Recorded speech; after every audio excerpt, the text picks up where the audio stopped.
Thank you, Madam Toastmaster. Good afternoon, fellow Toastmasters and guests. It is an honor to evaluate Carrie's third speech. It is taken from Competent Communication Manual.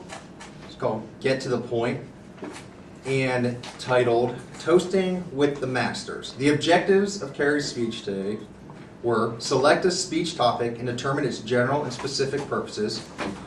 2, organize the speech in a manner that best achieves these purposes. 3, ensure the beginning, body, and conclusion reinforce the purposes. 4, project sincerity and conviction and control any nervousness you may feel. And lastly, strive not to use notes. What I'd like to do is go through each of these objectives with listing the strengths up front and then hit on some of the improvements I think you can make regarding those objectives. First and foremost, general topic. We knew right away you wanted to inform the audience of what it was like being at the 2013 Toastmasters Convention. So immediately it's like, okay, we're going to learn about something we didn't realize. So great job with immediately letting people know what your topic was going to be about. The specific purpose, main objective, you said, and I think you came right out and said, my main objective is let you guys know what this was like as if you were there.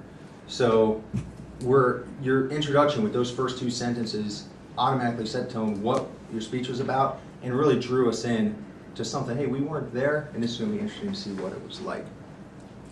Another positive, projecting sincerity and conviction. One of the things I'm learning about Toastmasters is it's not necessarily, people you talk about using gestures and drawing people in, but it's the tone of the voice more so than like hand flailing and everything else. And I think that's what you did perfectly.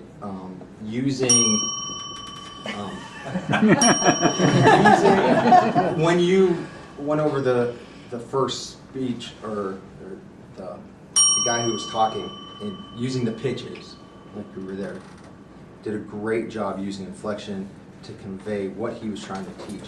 And when you talked about, surprisingly, the thing you took away from it the most was, and you said it like you were surprised, and I was surprised to hear it, was the loving aspect of the convention. It wasn't strictly what you could get from people. You said, hey, we're all in the same boat, and these are normal people that you have interest in, and they have interest about you, not just what you can learn. It's a great job with conviction. And then for your third speech, not using any notes was remarkable. That's another thing I'm learning about Toastmasters. It's not, you get up here and read your notes and you're being lectured to. When you create a dialogue with the audience, which you did perfectly, was great. I didn't see you look down at notes once, so you really had a conversation with the audience. The only 2 things I'd like to improve, and it was just because you had such a great conclusion, saying if you get a chance, please show up to the next. So that was a great conclusion. I wish you would have tied that into your organization a little bit better, just with your introduction saying, hey, here's what I learned. I really want you guys to go and hope you get a feel for what you missed. And then paint a picture of kind of the body. I was looking for a setting. Where was this? When it took place? And so forth. So just painting that picture a little bit better, straight from the beginning, and tying that into the organization.